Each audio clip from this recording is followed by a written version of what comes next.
Amiibos. These little fellas had a chokehold on me when I was younger, and maybe they still do. But what made them so alluring? Was it the awesome gameplay? Was it the amazing aftermarket prices? Was it the fact that they were so rare you could never find the ones you wanted? These questions were sarcastic, but to be honest, the answer to the last question is yes. At least for me. When Amiibos came out, I was already 14 years old. In today's society, they'll call you unk for being that age. And being obsessed with these plastic toys while in high school is not the coolest thing in the world. Either way, I didn't care and I needed these little guys. When in reality, I shouldn't have. Can we talk about how they really weren't that great? The main Amiibo line came out for Super Smash Bros. 4, and they looked really good. But what did they even do in game? You could train them until like level 50, they would become super OP, and they would copy your fighting style. I don't think they ever actually copied my fighting style, like they just lied about that. The only thing my Amiibo ever copied was taunting after a kill, which was pretty cool, I can't lie. But even then that novelty wore off quick. Okay cool, my Yoshi can taunt now, but is that worth the 30 bucks I paid for this thing? I think it would have been sick if they were like Skylanders. I don't know how that would work, I'm just the ideas guy. But in that game, buying different Skylanders would open up different parts of the map. And even though that's not great for a game you're already spending $50 on, it's a cool idea for people who are buying multiple figurines. Me. The only thing these Amiibos were unlocking were these outfits in Mario Kart. Like, whoa, is that Yoshi?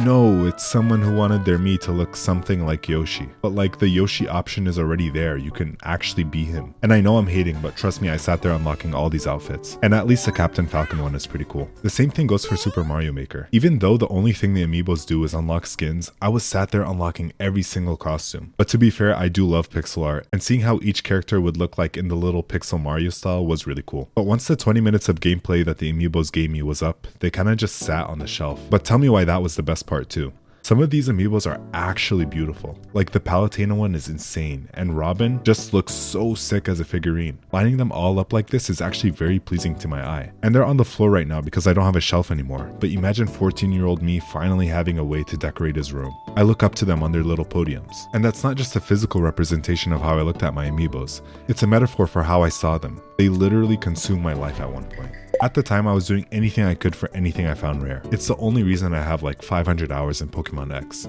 because I was walking back and forth for hours trying to find the shiny Pumpkaboo, or following this extremely hard set of rules to chain encounter a specific Pokemon. Look at this video, it's 20 minutes long for instructions, just for a chance to find a shiny. Either way, I was doing it all, so my addiction got bad when I could find these rare things in real life. And it's not just like, oh, I like these Amiibos so much I'm gonna buy some. It was like an over-obsession. I don't know if you guys remember this YouTube series from a while back. It was the one where this guy kicked out his son for playing video games. Trust me, this is relevant. On his 7th day out, he manages to find a tent and camps in the forest outside his house. The next morning is Easter, and outside his tent he finds a little Easter basket from his mom.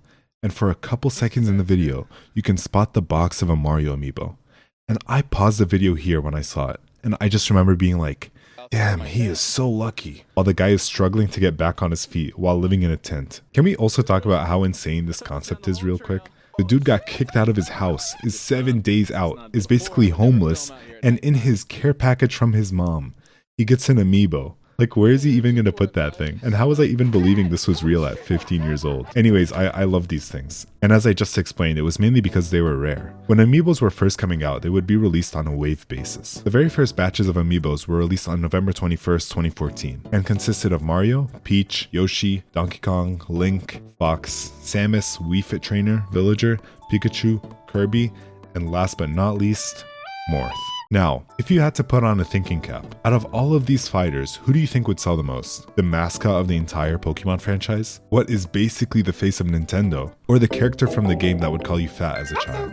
It's obviously the first two, and Nintendo thought that way too. Assuming that the most popular characters would continue to sell, they announced that the less popular figurines would be discontinued later down the line. What does that mean for these three irrelevant bad boys? Well, it meant that they were going to be scarce. And scarce they had become. Dubbed the Holy Trinity, these three Amiibos had gained the reputation of being extremely hard to find, and therefore extremely valuable. And this was all artificial too. You can tell Nintendo did not care about these three. I mean, look at this guy. I love Animal Crossing New Leaf. I have about 400 hours in that game. And let me tell you, Villager does not look like that. They had to make a reprint of this Amiibo because it was so bad. Look at Marth. What is going on here? The Wii Fit Trainer one is pretty cool. No complaints here. But in general, you can tell that these guys were an afterthought. That did not stop me though. The fact that the villager had become so rare had me fiending for it. And this green villager box is still burned into the back of my mind. This didn't stop at the Holy Trinity. As the waves continued to roll out, things only got worse, hitting their peak around waves 4 and 5. The Amiibo mania was insane. And can you really blame it? Look at this lineup. These are some of the coolest figurines, with in my opinion some of the best character designs from the Smash cast. I already said that the Robin and Palutena amiibos were two of my favorites, but look at the Lucina one.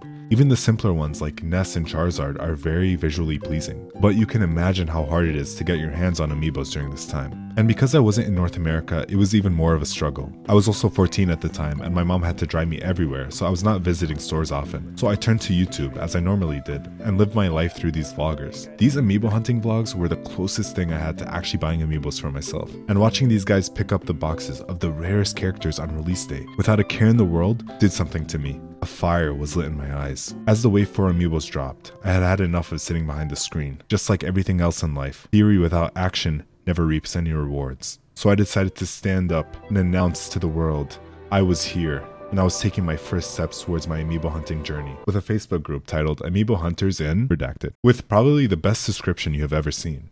Very eloquently written by my teenager self. Anyways, I was actively posting, trekking all around the city to find amiibos.